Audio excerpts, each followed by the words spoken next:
Anrufung. Du mächtige, unendliche Gegenwart, Schöpfer all dessen, was immer erhaben in deiner sieghaften Gegenwart ruht. Nur dir geben wir die Kraft. Auf ewig entziehen wir allen äußeren Dingen die Kraft, die wir ihnen je gewährt haben, und stehen heiter in deiner erhabenen Gegenwart, Liebe, Weisheit und Kraft. Wir wissen, dass ich bin hier und ich bin da und ich bin überall. Ich bin ruhig in deiner erhabenen Gegenwart, die deine Liebe, Weisheit, Kraft und Urteil offenbart.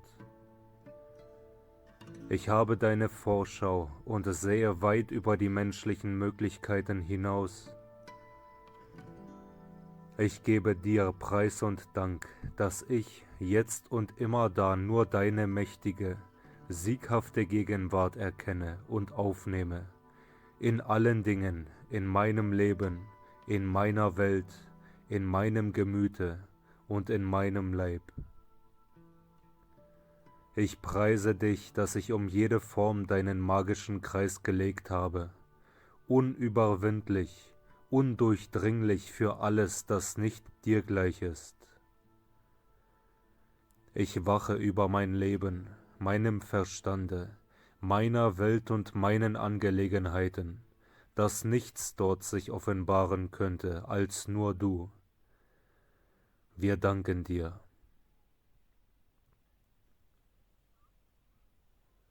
Die 6. Rede.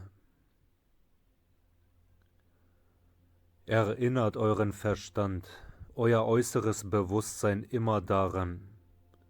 Sage ich, so bin ich in Verwendung der unendlichen Gotteskraft. Sage ich bin, so habe ich diese Kraft in Bewegung gesetzt, um jede Idee erfolgreich zu verwirklichen, die im Bewusstsein festgehalten oder auf die unsere Aufmerksamkeit gerichtet wird. Ernsthafte Schüler sollten das in keiner Stunde vergessen, bis diese Wahrheit so fest in ihrer äußeren Tätigkeit verwurzelt ist, dass sie selbst tätig wirkt. Ihr seht daher, wie vollkommen lächerlich es ist, zu sagen, ich bin krank, ich bin geldlich in einer Notlage, oder es scheint euch irgendetwas zu fehlen. Ich sage euch, nichts kann euch berühren, wenn ihr dieses Wissen fernhaltet. So benutzt es denn. Scheint ihr euch erkältet zu haben, so braucht euch niemand zu sagen, ihr solltet ein Taschentuch benutzen. Warum solltet ihr denn daran erinnert werden, dass alles äußere Tun nur von einer Kraft getragen werden kann, von der Ich Bin Gegenwart, von Gott in euch? Es ist so schade, dass ernsthafte Schüler nicht oft genug über diese Wahrheiten nachsinnen, damit ihre wunderbare Gegenwart sich auswirken kann. Wisst dieses: Ich bin die erhabene, sieghafte Gegenwart, die alle amtlichen Stellen erfüllt. Wisst es mit der ganzen Sicherheit eures Verstandes. Wer dieses tut, wird dafür gesegnet werden. Wacht ständig über eure äußeren Eindrücke, damit ihr nicht aus Unkenntnis auf den Schein der Dinge hereinfallt oder euch von sogenannten Geldmenschen beeindrucken lasst. Gott regiert eure Welt, euer Heim, euer Geschäft und alles, was euch betrifft. Befürchtet nie, eure Einbildungskraft möchte euch irreführen. Solange ihr die Nähe der vollen Offenbarung jener mächtigen, individualisierten Gegenwart verspürt, freut euch. Glaubt an die mächtige Gegenwart, die jede Sache dieser Welt, die ihr wünschen oder benutzen möchtet, in sich birgt. Ihr seid nicht abhängig von den äußeren Dingen. Tretet ihr freudig in diese mächtige Kraft und Gegenwart ein, die alles enthält, so werdet ihr frei versorgt. Ich möchte, dass ihr fühlt, dass ihr freudig akzeptiert und mit eurem ganzen Wesen wisst, dass die Kraft der Präzipitation kein Mythos ist. Sie ist wirklich. Anmerkung: Präzipitation bedeutet die plötzliche Erschaffung einer gewünschten Sache aus dem allgegenwärtigen Urstoff durch Verdichtung mittels geistiger Kräfte.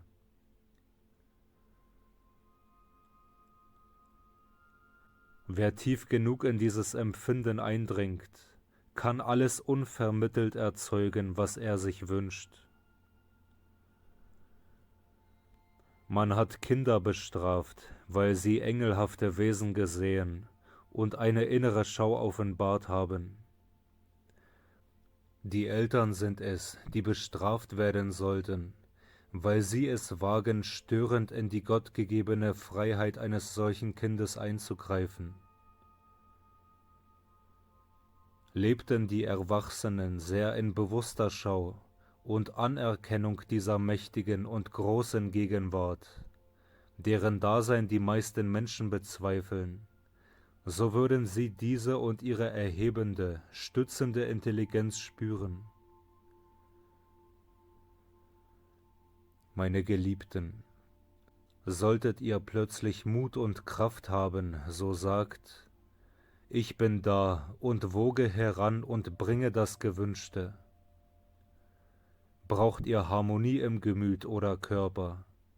Ich bin da und schaffe sie sogleich. Ihr werdet nicht darauf zu warten brauchen. Widmet der Welt und den Menschen, die von diesen Dingen nichts verstehen, keine Gedanken. Schreitet vorwärts, erfreut euch der sichtbaren, schaffenden Gegenwart, die sich in euer Leben und zu eurer Benutzung euch gibt. Unser sogenannter gesunder Menschenverstand muss uns sagen: Wenn wir die Gottgegenwart einer gewünschten Sache nicht erwarten, sie annehmen und uns ihrer erfreuen, wie im Namen Gottes dürfen wir denn erwarten, sie zu empfangen? Es ist das ärmliche, unbedeutende äußere Selbst, das sich mit diesen Worten brüstet: Ich bin eine zu gewichtige Persönlichkeit, um meine Aufmerksamkeit solchen kindlichen Märchen zuzuwenden. Nun, ich sage euch, eines Tages werden die Menschen, die so reden, noch froh sein, solchen Märchen zu lauschen und ihr Gemüt damit zu erfüllen, damit sie vorwärts kommen. Ergibt sich in der äußeren Beziehung zur Geschäftswelt ein ungünstiges Verhältnis, das irgendwo eure Welt zu berühren scheint, so sagt sogleich in aller Festigkeit: Ich bin die Gestaltung und sichtbare Gegenwart dessen, was ich wünsche, und niemand kann dieses hindern. Dieses ist die mächtige Wahrheit. Rede ich in dieser Art von Präzipitation, so kann dieses durch jeden Kanal geschehen, nicht nur durch den Unsichtbaren, denn all dieses ist Präzipitation, nur in etwas verschiedener Art der Tätigkeit. Erkenne ich, wer ich bin, dann habe ich die große Stille betreten, in der sich Gottes größte Tätigkeit vollzieht. Hält der Einzelne diese Erkenntnis in freudiger Anerkennung fest, so sollte sie ihm zu großer Offenbarung werden.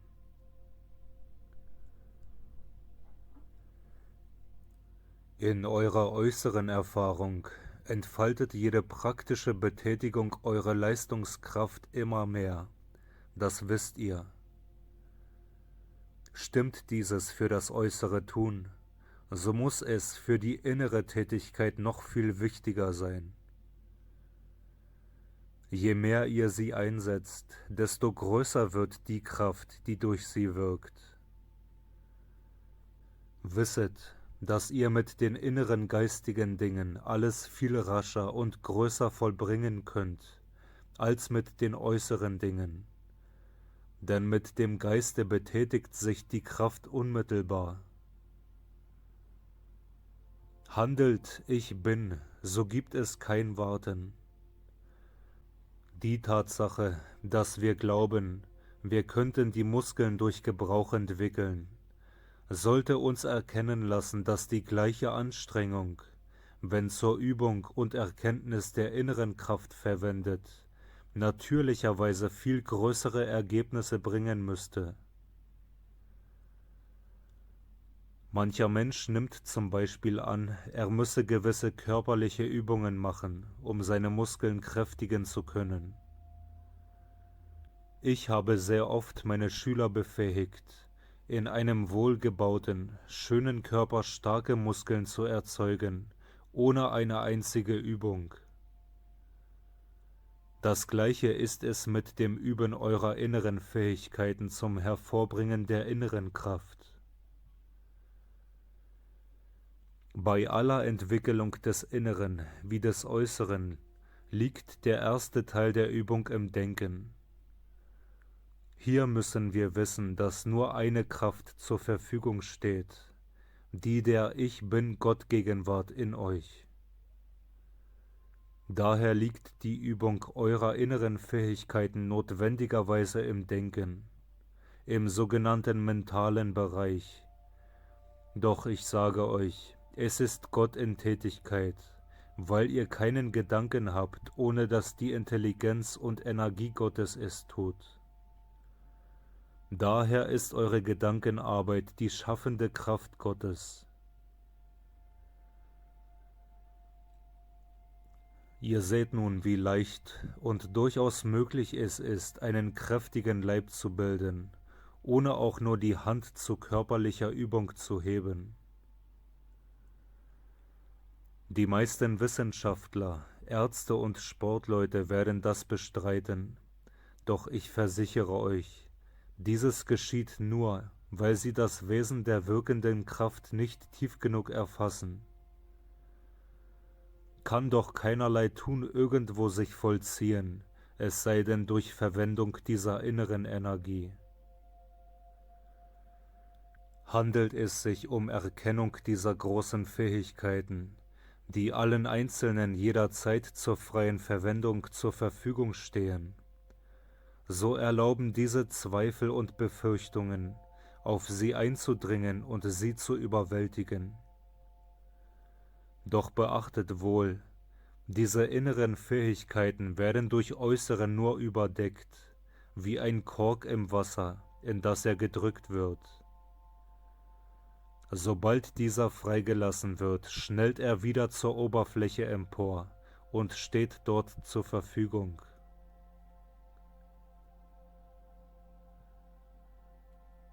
Es ist betrüblich, wenn eifrige Schüler so viele Jahre lang sich von Zeit zu Zeit bemühen, sich den Gebrauch dieser Fähigkeiten anzueignen, um dann, weil sie nicht unmittelbar Erfolg erzielen, wieder in Untätigkeit zu versinken, bis von neuem sie wieder etwas antreibt und sie bald wieder darauf wieder ermatten. Beharrliche, entschlossene Anerkennung dieser Ich-Bin-Gegenwart wird euch durch sämtliche Schwierigkeiten unbedingt zu sicherem Gelingen bringen, falls ihr nicht verzagt und den Mut sinken lasst. Ich sehe, und besonders in der heutigen Zeit, eine beträchtliche Anzahl Menschen, die durch etwas Ermutigung und Beschreibung des einfachen Gebrauchs dieser Fähigkeiten rasch in ihre Freiheit verstoßen werden. Besonders jene, die diese mündliche Belehrung und die Strahlung, die mit ihr einhergeht, empfangen. Ist es nicht erschreckend, dass die Söhne und Töchter Gottes, die sich drosselnden Aussprüchen der Begrenzung unterwerfen, wenn sie doch durch beharrliche Bemühung und Entschlossenheit die Türe öffnen und durch sie in eine große, innere Kammer eintreten könnten, die erfüllt ist von solch blendendem Lichte, von Gold und Edelsteinen, von einem Urstoff, aus dem jede Nahrung im Weltall unmittelbar erzeugt werden kann. Greifbar deutlich steht diese Wahrheit vor ihnen, und dennoch zögern diese Menschen durch Unglauben, durch diese Türe zu schreiten, das Zepter zu ergreifen und frei zu sein. Ihr Geliebten, wieder sage ich euch, singt die erhabene Melodie der Ich bin sieghafter Gegenwart, singt sie unaufhörlich in eurem Herzen, fühlt sie aus all euren Kräften und entschließt euch, sie zu benutzen. Haltet diesen Entschluss und dieses Wissen fest, und der Pfad zu jener Meisterschaft, die eure ewige Freiheit bedeutet, wird sich stetig vor euch öffnen. Verharrt einfach freudig in der Erkenntnis, dass ihr durch den Schleier getreten seid. Was der Einzelne auch an Meisterschaft gewonnen haben mag, über sich selbst, über seine Geschäfte oder seine Welt, sollte ihm immer eine geweihte Kammer sein, ein inneres Heiligtum, in das mit seinen Fragen einzudringen man keinem anderen Menschen gestatten sollte.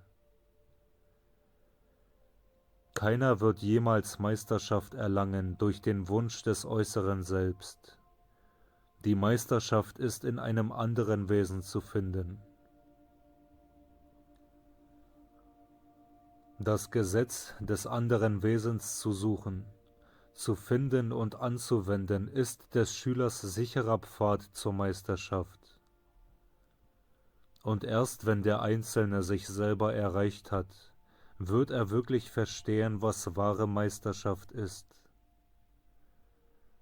Es gibt nur eine Meisterschaft, die gesucht werden soll, die über sein eigenes äußeres Selbst.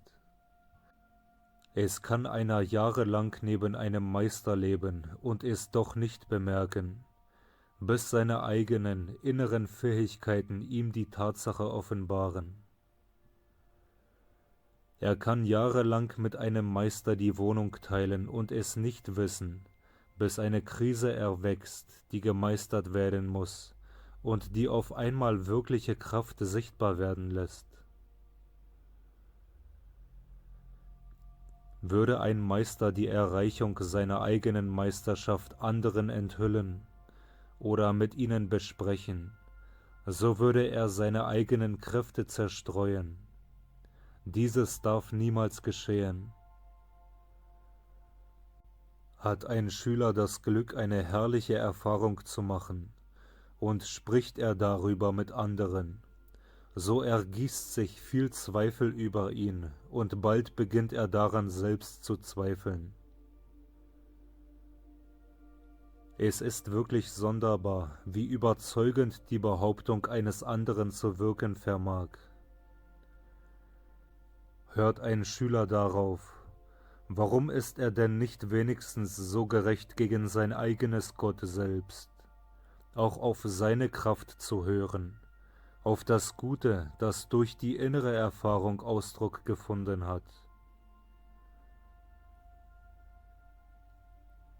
Sobald ein Zweifel sich erhebt, folgt ihm gleich eine ganze Schar. So ist es auch mit Ich Bin. Richtet eure Aufmerksamkeit auf das, so bricht es immer stärker durch.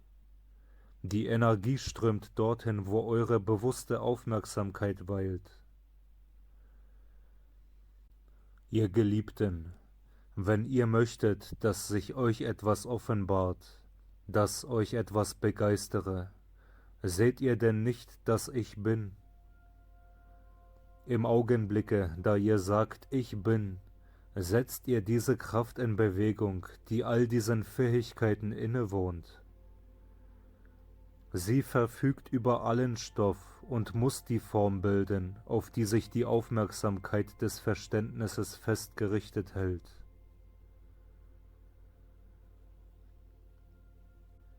Das Ich Bin ist der unergründliche Geist Gottes. Bemüht sich der durchschnittliche Schüler um Verständnis, so berührt er nur die zurückkehrende Erinnerung an das, was gewesen ist, statt dass er in das Herz Gottes eintritt und das hervorbringt, was noch nie gewesen ist.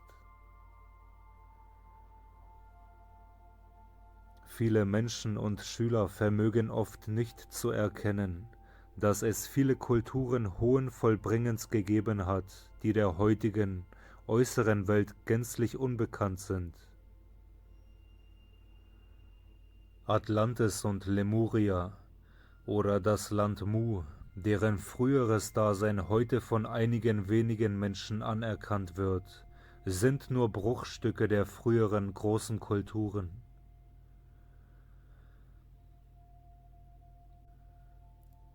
Will der Schüler etwas Ungewöhnliches tun, so sage er sich entschlossen: Ich bin das Herz Gottes, und nun bringe ich Ideen und Werke hervor, die bisher noch nie geschaffen worden sind. Erwägt einfach dieses Ich bin das, was ich zu erzeugen wünsche. Die Ich Bin-Gegenwart ist das Herz Gottes. Ihr seid augenblicklich in der großen Stille, sobald ihr sagt, ich bin. Erkennt ihr, dass ihr das Ich Bin seid, dann wird sich sogleich alles gestalten, was immer ihr gebietet.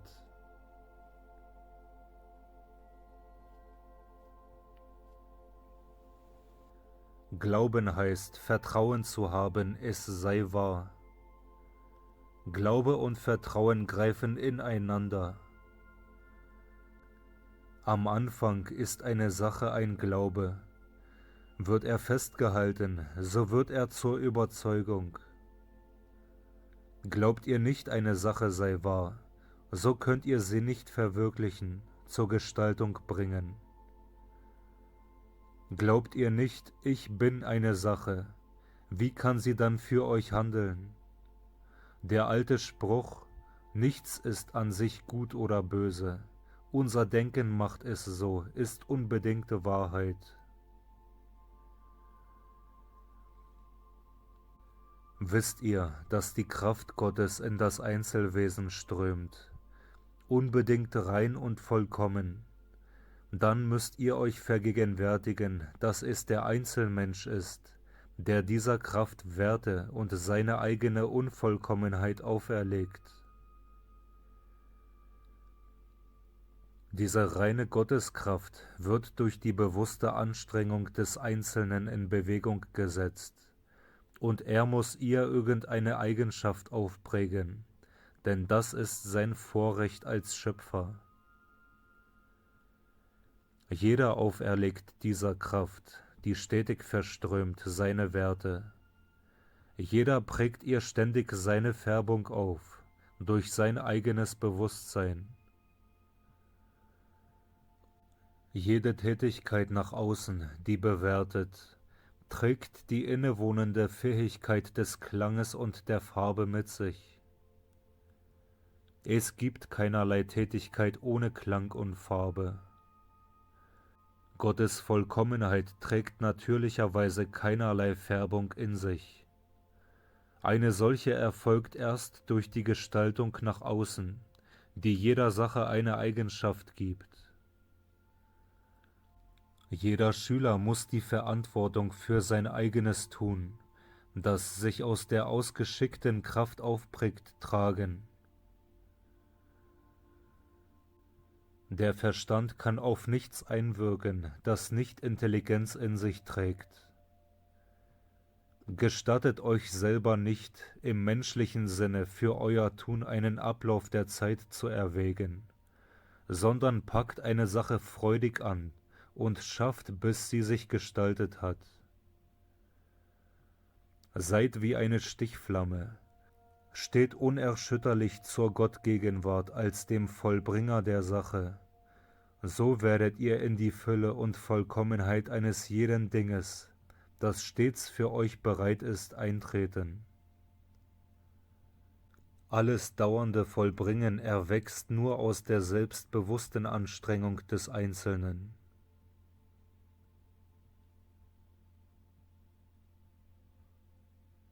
Frage: Was ist Sympathie?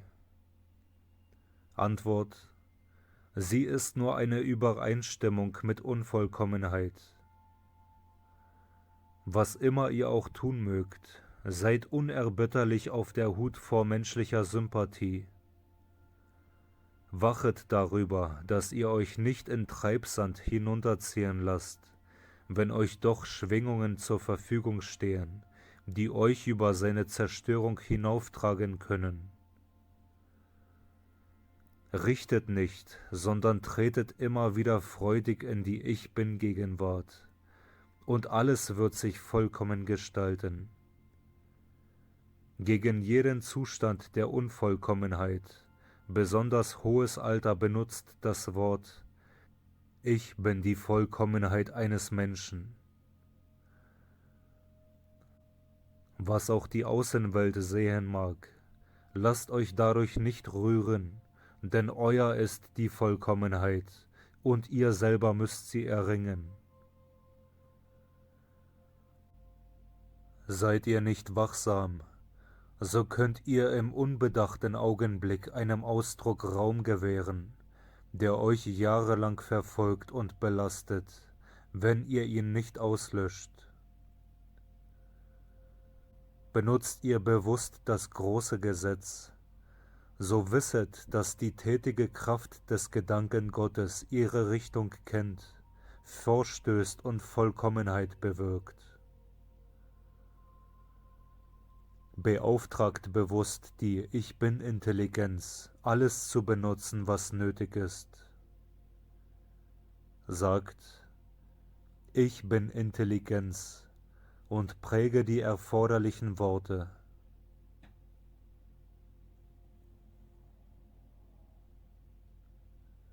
Was Heilung betrifft: Ich hatte einen Schüler, der den Elektronenkreis um sich mit solcher Heilkraft lud, dass er der heilende Schatten genannt wurde. Natürlich war es nicht der Schatten, der heilte, sondern im Augenblick, da jemand seinen Elektronenkreis berührte, war er augenblicklich geheilt.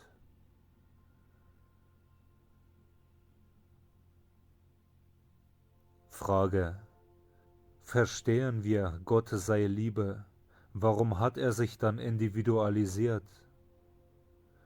Antwort: Um lieben zu können.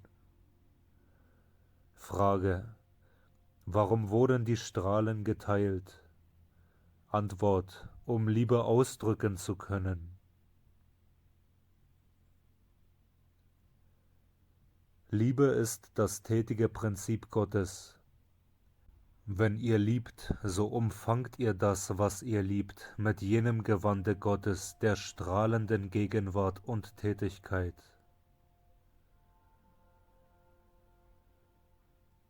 Richtet nie, sucht immer zu verstehen.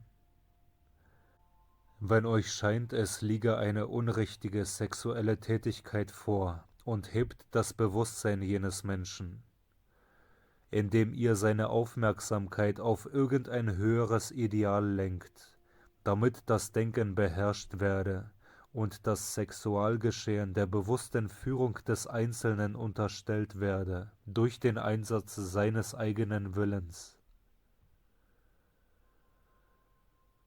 Der eigentliche reine Zweck der Sexualität liegt in der Ausweitung und dem Ausdruck der Liebe durch Zeugung einer Form, die der eintretenden Seele eine harmonische und liebreiche Gemütsart zur Verfügung stellen kann. Gedanke und Gefühl der Eltern stellen die beeinflussende, formende Tätigkeit dar. Das Wesen des Lebensprinzips des Menschen ist zu lieben.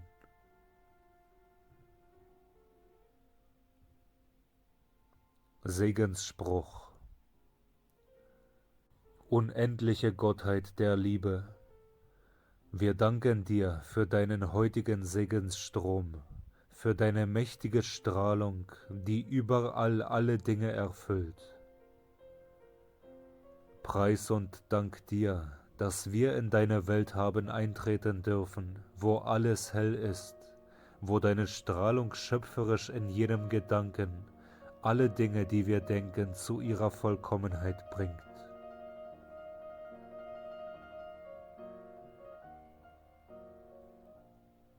Beherrschung eines Tieres. Benutzt das Wort Ich bin hier und ich bin dort und ich gebiete Stille sein. Blickt auch dem Tier ins Auge und wisst, dass Gottes Liebe es beherrscht.